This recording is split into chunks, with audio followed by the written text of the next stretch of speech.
Hello everyone and welcome back to our channel. So today we are here to discuss some important topics and concepts related to fluvial geomorphology. So here are our important topics that we will be covering today, that is erosional forces and agents, factors responsible for erosion and depositions, that is related to fluvial geomorphology, again the erosional landforms and the depositional landforms. Before going deep into our study, let me introduce our course that is for UGC NET.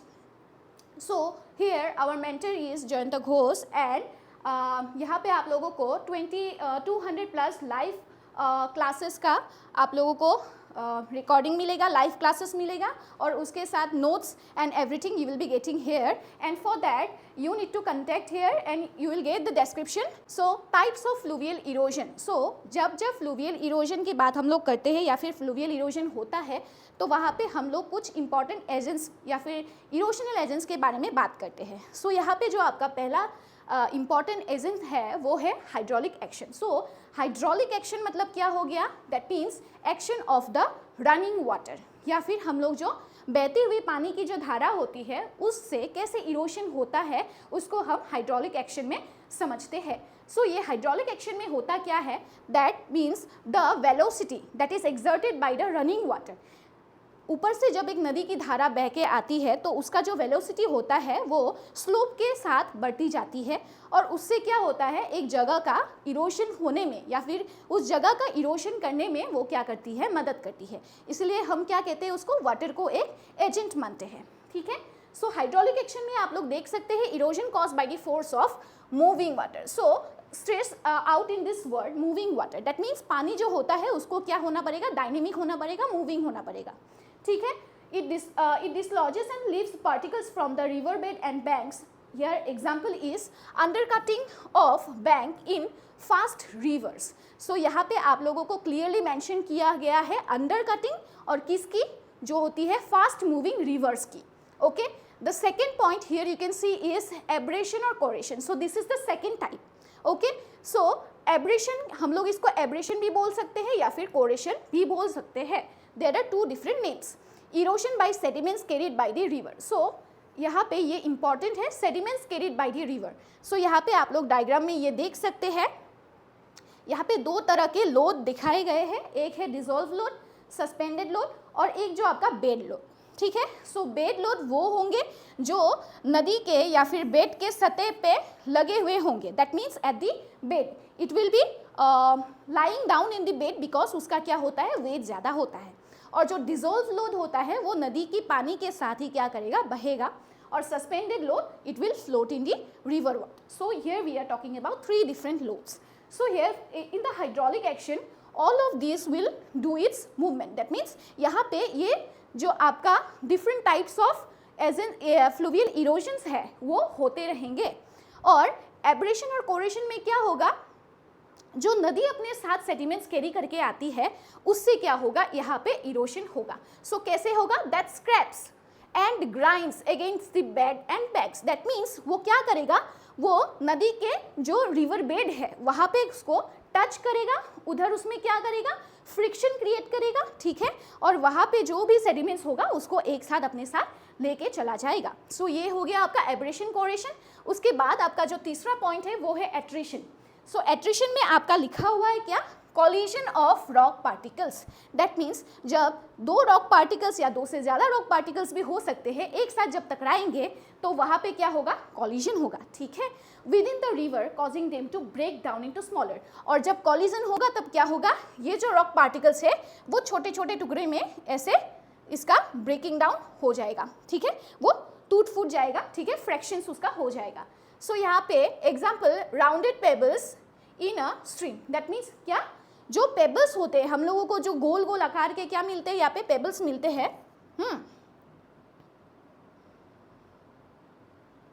Yes. So that pebbles are an example of your collision. ठीक है. जो attrition से होता है. So moving on to the next slide.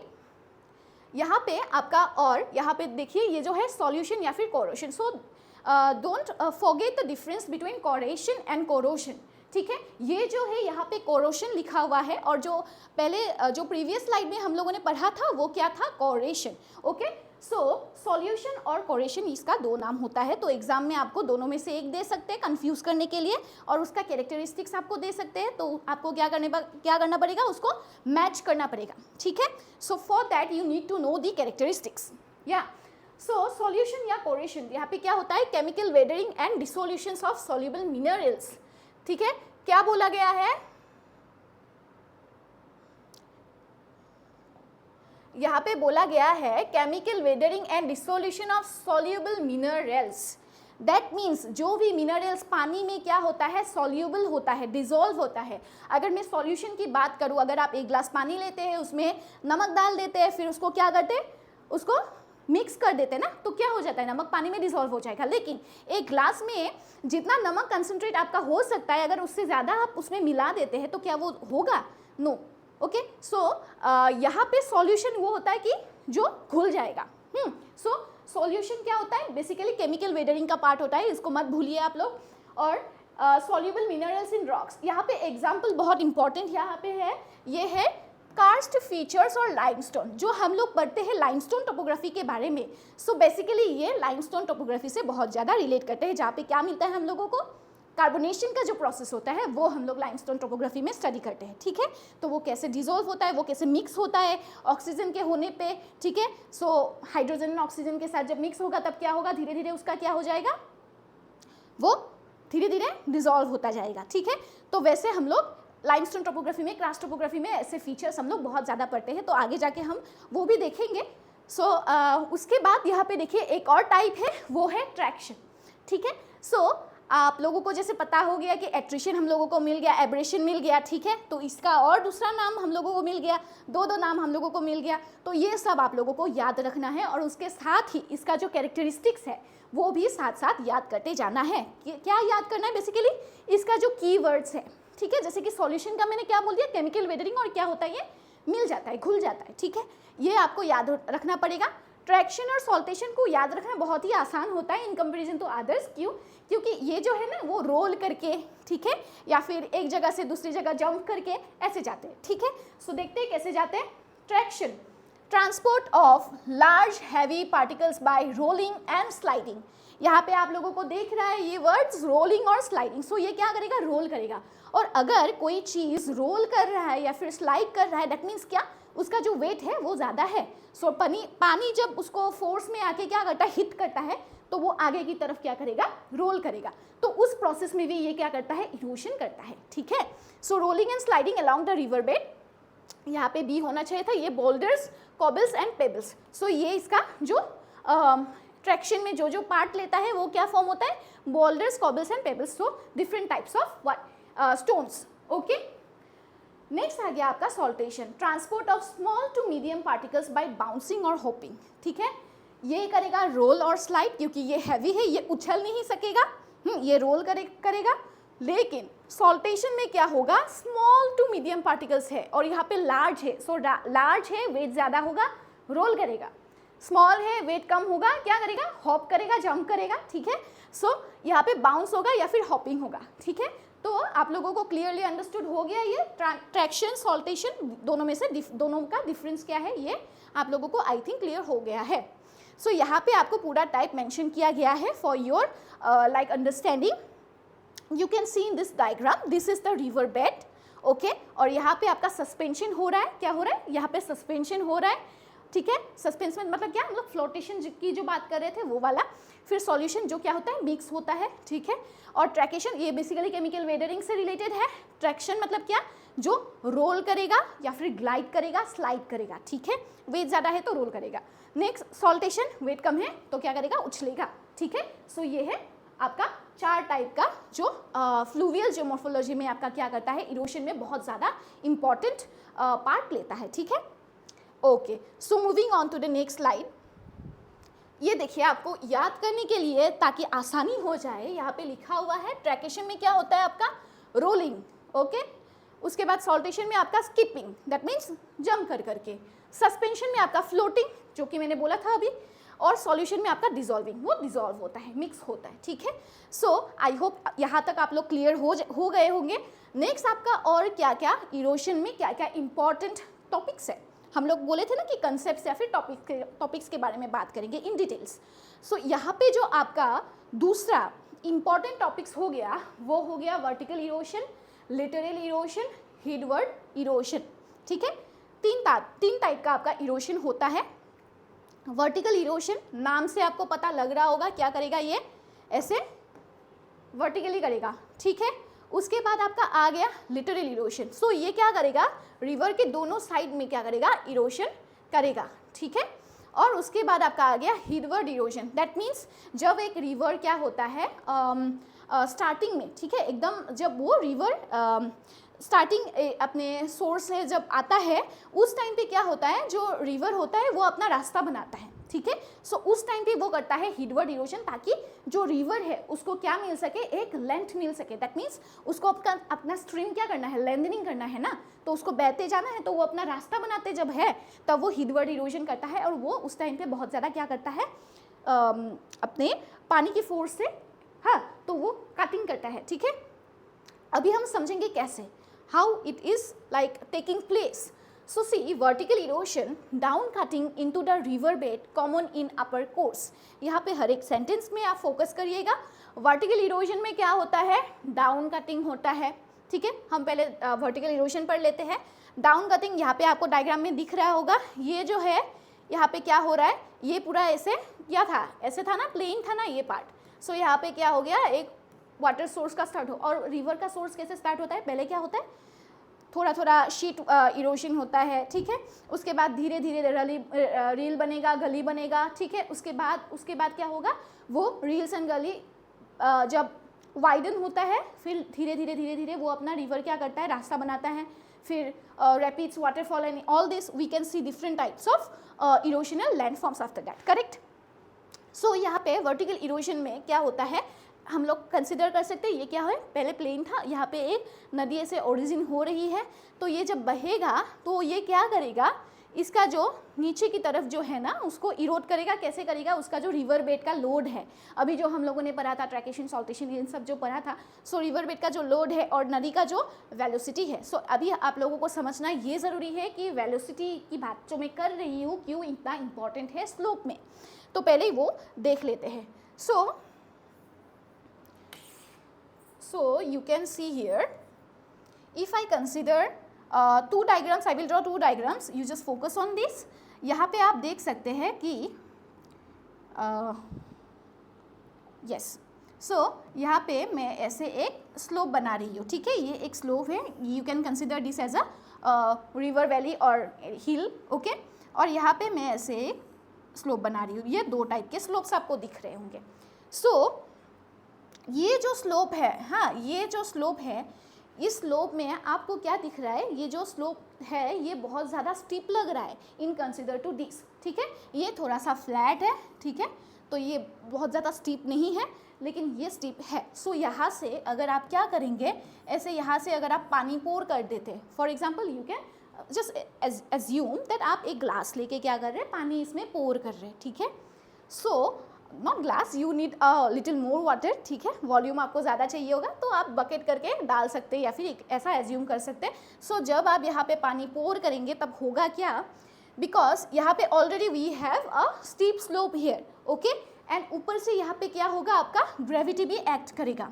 हम लोगों को पता है ग्रेविटेशनल फोर्स के बारे में, दैट मीन्स हम लोग अभी जो ज़मीन से हम लोग अटैच्ड है, that means why there is a force that has been exerted on us, that means gravity, okay, it has been pulling us, okay। so वैसे ही यहाँ पे जब आप पानी पोर करेंगे उसको क्या करेगा, उसमें ग्रेविटी भी एक्ट करेगा, और उससे क्या होगा, ऑलरेडी इधर स्लोप है, स्लोप ऑलरेडी है और उसमें ग्रेविटी भी एक्ट कर रहा है। सो दो फोर्स यहाँ पे कंबाइन हो रहा है, तो इस कम्बिनेशन के होगा क्या, यहाँ पे जो पानी आएगा वो उसका फोर्स क्या, स्पीड क्या हम बोल सकते हैं, वो ज़्यादा होगा, मैक्सिमम होगा इस पॉइंट पे, ठीक है।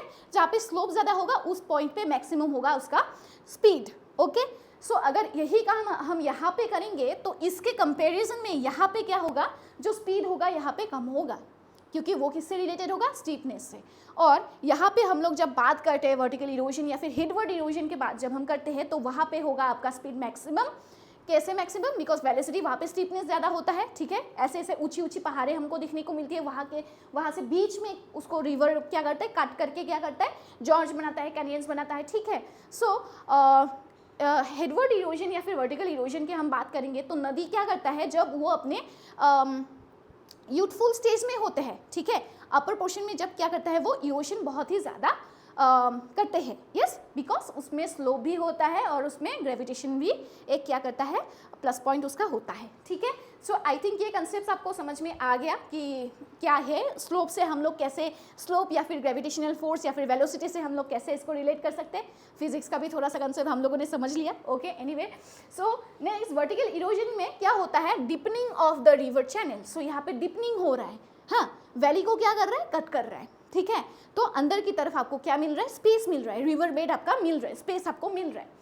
और सेम यहाँ पे दूसरा आप देखिए, यहाँ पे लिटरल इरोजन की बात हो रही है। जब लिटरल इरोजन होता है, लिटरल इरोजन यूजुअली आपका रिवर जब अपने मैच्योर स्टेज या फिर हम बोल सकते हैं कि स्टेज में मैच्योर एंड ओल्ड स्टेज, यहाँ पे आपका क्या होता है, प्रीडोमिनेंट होता है, कौन सा, लिटरल इरोजन, ठीक है। सो लिटरल इरोजन आपका क्या होगा, ये याद रखना बहुत ज़रूरी है। ये क्या हो जाएगा, वर्टिकल इरोजन आपका क्या हो जाएगा, यूथफुल में आ जाएगा आपका, यॉथ स्टेज में यूथफुल, ओके, या फिर यंग स्टेज आप बोल सकते हैं। लिटरल इरोजन आपको देखने को मिल जाएगा किधर, ये आपका हो जाएगा मैच्योर में, ठीक है, मैच्योर में, एंड ओल्ड स्टेज में भी आपको देखने को मिल जाएगा, ठीक है। तो इस वक्त ये प्रीडोमिनेंट होता है उस टाइम पे। और हिडवर्ड इरोजन आपका क्या हो जाएगा, जो एकदम रिवर की स्टार्टिंग में, अपर कोर्स ऑफ द रिवर हम जो बोलते हैं वहाँ पे, ठीक है। तो ये भी आपको यूथफुल में देखने को मिलेगा, ठीक है। सो हिडवर्ड इरोजन अगर आप कंसिडर करें, सो पहले क्या होता है, एक ऐसे मास ऑफ ब्लॉक होता है ना, hills, you have seen hills, so if you have traveled through like very mountainous areas, then you can see waterfalls or springs that originates from the like mountain areas, okay, and then it falls down, okay. So वो जब होता है उसमें क्या होता है, erosion भी तो होता है, बिकॉज वहाँ पे मैक्सिमम होता है speed, okay, the speed of the running water at that portion is maximum, yes, because वहाँ पे directly, okay. So ये तो मैंने स्लोप की बात आपको कर दी। तो अगर आप वैसे आप वाटरफॉल की एग्जांपल्स ले ले तो वहाँ पे आपका टोपोग्राफी जो होता है या फिर जो उसका स्ट्रक्चर होता है वो बहुत ही क्या होता है, मिक्स होता है, या फिर आप ऐसे बोल सकते हैं वो इवननेस उसमें नहीं होता, अनइवन होता है बहुत ज़्यादा। और इसी वजह से वहाँ पे जो आपका वाटरफॉल्स वगैरह हो गया, स्प्रिंग्स वगैरह हो गया, सो डिफरेंट टाइप्स के आपको देखने को मिलेंगे, डिफरेंट स्ट्रक्चर्स के देखने को मिलेंगे। कहीं कहीं आपको कैस्केड देखने को मिलेगा, कहीं पे आपको रैपिड्स देखने को मिलेगा, ठीक है, कहीं पे नॉर्मल वाटरफॉल जैसा देखने को मिलेगा। अभी इस डिफरेंसेस अगर आपको जानना है तो हम लोगों को और बहुत डिटेल्स में इसके बारे में क्लास करनी होगी, तब आप लोगों को डेफिनेटली पता लग जाएगा। सो ये बेसिकली आपका वर्टिकल इरोजन हो गया, लिटरल इरोजन हो गया। और हिडवर्ड इरोजन में मैंने आपको बोला नहीं अभी तक, हिडवर्ड इरोजन में क्या होगा, एक नदी जब ओरिजिन होता है, ठीक है, ठीक है, ये सोर्स है उसका, ओरिजिन होगा, तो ये कैसे ओरिजिन होगा, इसको यहाँ पे जाने के लिए, हाँ, आगे जाने के लिए इसको कट करना पड़ेगा ना, ऐसे है ना, it will cut like this, correct. So ये हिडवर्ड इरोजन ऐसे क्या करेगा, एक नदी को लेंथ दे देगा, इसलिए इधर लिखा है lengthening of the river valley, ठीक है। जो आपका रिवर वैली है वो उसका लेंथनिंग करने में बहुत ज़्यादा हेल्प करता है हिडवर्ड इरोजन, ठीक है।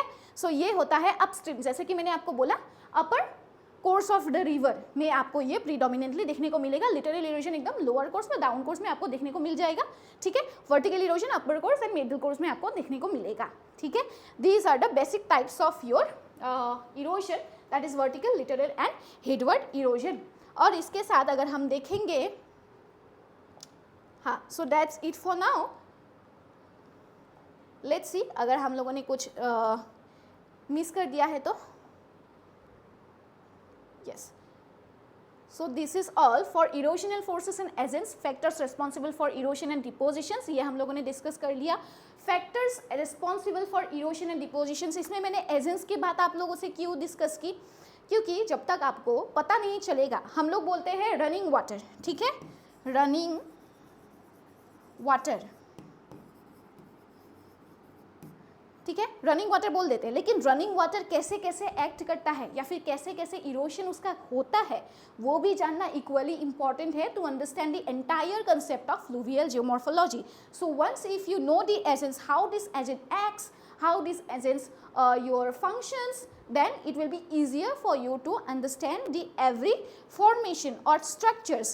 यहाँ पे मैंने structures क्यों बोला, क्योंकि अगर मैं अभी आपको मैंने बोला जॉर्ज जो फॉर्म होता है उसका अलग स्ट्रक्चर होता है, ठीक है, और उसके बाद अगर मैं बोलूँ आप लोगों का फ्लड प्लेन जो बनता है वो अलग तरीके से बनता है, मिएंडर्स ये अलग तरीके के होते हैं, तो ये होता क्यों है. सो यहाँ पे भी आपका क्या होता है, हर एक कंसेप्ट जो मैंने यहाँ पे आप लोगों से डिस्कस किया, वो स्लोप हो गया, वेलोसिटी हो गया, ठीक है, उसका इरोशनल पावर, ठीक है, कितना है, वो इरोशनल कैपेसिटी वो क्या डिसाइड करता है, डेफिनेटली स्लोप, ग्रेडियंट जो हम बोलते हैं वो ग्रेडियंट या फिर स्लोप, और क्या आपका जो रिवर का कितना वॉल्यूमनस वाटर, कितना वॉल्यूम आ रहा है, कितना वाटर आ रहा है, ठीक है, वो डिसाइड करेगा. एक साथ जब वो एक्ट करेगा वो डिसाइड करेगा. सो आपको ये कंसेप्ट जानने के लिए या फिर ये फॉर्मेशन अंडरस्टैंड आपको करनी है अगर, that means you have to go deep into the different types of erosional agents and you need to understand, okay, कि कैसे ये एक्ट करता है या फिर फंक्शन करता है. सो हम लोगों ने आज यहाँ पे बेसिक स्टडी की है इरोशनल फोर्सेस एंड इरोशनल एजेंट्स के बारे में, और जो जो फैक्टर्स रिस्पॉन्सिबल है, ठीक है, इरोशनल एजेंट्स में हम लोगों ने क्या क्या डिस्कस किया, एब्रेशन के बारे में, ट्रैक्शन के बारे में, सॉर्टेशन, एट्रिशन, सॉल्यूशन, ठीक है, उसका और दूसरा नाम क्या था, कोरोशन एंड कोरेशन हम लोगों ने पढ़ा है. सो ये सब जो है आपका fluvial geomorphology. So don't forget, ये जो मैंने आपको बोला है वो कहाँ से रिलेट, किससे रिलेट करता है, fluvial geomorphology,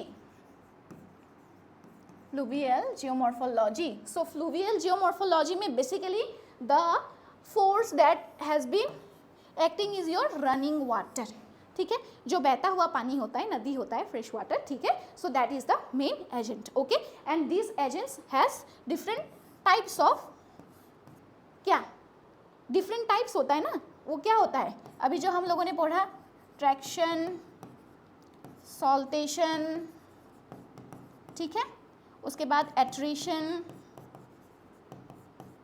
and we have others also, yes. So this is the basic, and in the next class we'll be discussing about the erosional landforms and depositional landforms in details, okay. So that's all for today. So thank you all of you for joining in our class.